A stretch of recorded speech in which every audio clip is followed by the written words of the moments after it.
मृत्यूनंतर काय होतं हा एक असा प्रश्न आहे जो आपल्या सगळ्यांच्या मनात कधी ना कधी येतोच. आपण अनेक कथांमध्ये, सिनेमांमध्ये आत्म्याच्या वेगवेगळ्या गोष्टी ऐकल्या आहेत. पण आज आपण या प्रश्नाचं उत्तर एका पूर्णपणे वेगळ्या दृष्टिकोनातून शोधणार आहोत, बौद्ध तत्वज्ञानाच्या नजरेतून. हाच तो मूळ प्रश्न आहे आणि याच्या उत्तरासाठी बौद्ध तत्वज्ञान आपल्याला एका खूप खोल प्रवासावर घेऊन जातं. चला तर मग या प्रवासाला सुरुवात करूया. या प्रवासात आपल्यासोबत आहे नोप, एक अगदी आपल्यासारखा सामान्य तरुण, ज्याचं आयुष्य एका क्षणात एका अपघाताने पूर्णपणे बदलून गेलं. त्याच्या या अनपेक्षित अनुभवातूनच आपण बौद्ध धर्मातील काही खूप महत्त्वाच्या संकल्पना उलगडणार आहोत. विचार करा जरा, नोप स्वतःला स्वतःच्या शरीराच्या बाहेर उभं पाहतोय. तो सगळ्यांना पाहू शकतोय, ऐकू शकतोय, पण त्याला कोणीही पाहू किंवा ऐकू शकत नाहीये. त्याला काहीही झालेलं नाहीये, पण तो कशाला स्पर्शही करू शकत नाही. अगदी अगदी एखाद्या सिनेमातल्या भूतासारखंच वाटते नाही का? पण थांबा, खरी गोष्ट तर इथूनच सुरू होते. बरं, तर मुद्दा काय आहे? नोपचा अनुभव आपल्या आत्मा या कल्पनेशी अगदी मिळताजुळता आहे. एक असं अस्तित्व जे शरीर संपल्यावरही कायम राहतं. पण बौद्ध तत्वज्ञान इथे खूप महत्त्वाचा फरक स्पष्ट करतं. ते ज्याला विज्ञान म्हणतात, तो काही अमर आत्मा नाहीये. ती तर चेतनेची एक अखंड प्रक्रिया आहे, जी प्रत्येक क्षणी उत्पन्न होते आणि त्याच क्षणी नष्ट होते. हे जरा नीट समजून घेण्यासाठी आपल्याला आधी मी किंवा आपण स्वतः म्हणजे काय हे समजून घ्यावं लागेल. बौद्ध तत्वज्ञानानुसार ज्याला आपण एकसंध मी असं समजतो, तो खरं तर 5 वेगवेगळ्या घटकांचा एक तात्पुरता समूह आहे आणि यालाच म्हणतात पंचस्कंध. चला, हे 5 घटक अगदी सोप्या भाषेत समजून घेऊया. रूप म्हणजे आपलं हे शरीर.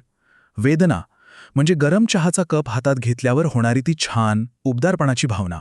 संज्ञा म्हणजे गुलाबाचा सुगंध ओळखता येणं. संस्कार म्हणजे एखाद्याला मदत करण्याचा मनात आलेला विचार किंवा राग आल्यावर मनात निर्माण होणारे तरंग. आणि विज्ञान म्हणजे ह्या सगळ्या गोष्टींची जाणीव असणं. डोळ्यांनी फूल पाहिलं ही जाणीव म्हणजे विज्ञान, कानाने आवाज ऐकला ही जाणीव म्हणजे विज्ञान. आणि हाच या सगळ्यामधला सर्वात महत्त्वाचा मुद्दा आहे. बौद्ध धर्मात विज्ञान किंवा चेतना म्हणजे अमर आत्मा नाही. जसं गाणीचे वेगवेगळे भाग एकत्र आल्यावरती चालते, तसंच हे 5 घटक एकत्र आल्यावर स्वचा अनुभव येतो आणि यातलं काहीही कायमस्वरूपी नाही. सगळं बदलणार आहे. हाच तो अनित्यतेचा सिद्धांत.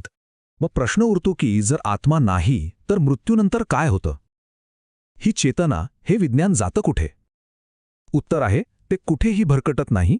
ते आपल्या कर्माच्या शक्तिशाली ऊर्जेनुसार पुढच्या प्रवासाला निघतं. बौद्ध विश्वरचनेनुसार अस्तित्वाच्या तब्बल 31 वेगवेगळ्या पातळ्या किंवा भूमी आहेत. आश्चर्य वाटलं ना? 1-2 नव्हे तर तब्बल 31 वेगळ्या पातळ्या. आणि यात अत्यंत दुःखद नरकापासून ते आपलं हे मानवी जग आणि स्वर्गाच्याही पलीकडे असलेल्या अतिसूक्ष्म अवस्थांचा समावेश होतो. या 31 भूमींना मुख्यत्वे 3 स्तरांमध्ये विभागलं जातं. एक म्हणजे कामभूमी, जिथे इंद्रिय सुखांची ओढ असते. आपला हा मनुष्यलोक याच भूमीत येतो. त्याच्यावर आहे रूपभूमी, जी ध्यानाच्या खोल अवस्थेतून गाठता येते. आणि सर्वात वरची पातळी म्हणजे अरूपभूमी, जिथे शरीर नसतं, फक्त आणि फक्त शुद्ध चेतना असते. आता ही उपमा बघा, किती सोपी आणि सुंदर आहे. कर्म म्हणजे काय हे यापेक्षा चांगल्या शब्दात सांगता येणार नाही. कर्म म्हणजे शिक्षा किंवा बक्षीस नाही. ते तर विज्ञानाचा नियम आहे. कारण आणि परिणाम. आपली चांगली कर्म म्हणजे स्वर्गासारख्या सुंदर स्टेशनचं फर्स्ट क्लास तिकीट आणि वाईट कर्म म्हणजे दुःखाने भरलेल्या स्टेशनकडे नेणारी गाडी. पण ह्या कर्माच्या प्रवासाला ऊर्जा कुठून मिळते? ह्या प्रवासाचं चलन म्हणजे करन्सी काय आहे? ती आहे पुण्य आणि पाप. आपण आयुष्यात जे काही विचार करतो, बोलतो किंवा करतो, ते या 2 खात्यांमध्ये सतत जमा होत राहतं. पुण्य म्हणजे अशी कर्म जी मनाला शुद्ध, हलकं आणि आनंदी करतात. यातून एक सकारात्मक ऊर्जा तयार होते, जी आपल्याला उच्च, सुखद भूमीकडे नेते. आणि याच्या अगदी उलट पाप म्हणजे अशी कर्म जी मनाला अशुद्ध, जड आणि दुःखी करतात. यातून निर्माण होणारी नकारात्मक ऊर्जा आपल्याला खालच्या, दुःखद भूमीकडे ओढून नेते. ही लिफ्ट आणि गुरुत्वाकर्षणाची कल्पना तर या संकल्पनेला अधिकच स्पष्ट करते. पुण्य आपल्या चेतनेला वर, प्रकाशाकडे घेऊन जातं, तर पाप त्याला खाली, अंधारात खेचतं. आणि यातली सर्वात महत्त्वाची गोष्ट म्हणजे ही निवड आपल्याच हातात असते. चला, पुन्हा एकदा नोपच्या गोष्टीकडे येऊया. त्याच्या पुण्यामुळे म्हणजे चांगल्या कर्मांमुळे त्याला स्वर्गात स्थान मिळालं. तिथे सगळ्या सुखसोयी होत्या. पण मग हाच अंतिम उद्देश आहे का? बौद्ध धर्मानुसार अजिबात नाही. कारण स्वर्गसुद्धा कायमचा नसतो. पुण्य संपलं की तिथूनही खाली यावंच लागतं. मग अंतिम ध्येय तरी काय आहे? या प्रश्नाचं उत्तर बुद्धांच्या मूळ शिकवणीत आहे. 4 आर्य सत्य. पहिलं, जीवनात दुःख आहे. दुसरं, या दुःखाचं मूळ कारण आपली कधीही न संपणारी इच्छा आणि आसक्ती आहे. तिसरं आणि सर्वात आशादायक सत्य म्हणजे या दुःखाचा पूर्णपणे अंत करणं शक्य आहे. आणि चौथं म्हणजे तो अंत करण्याचा एक निश्चित स्पष्ट मार्ग उपलब्ध आहे. आणि तो मार्ग म्हणजे हा आर्य अष्टांगिक मार्ग.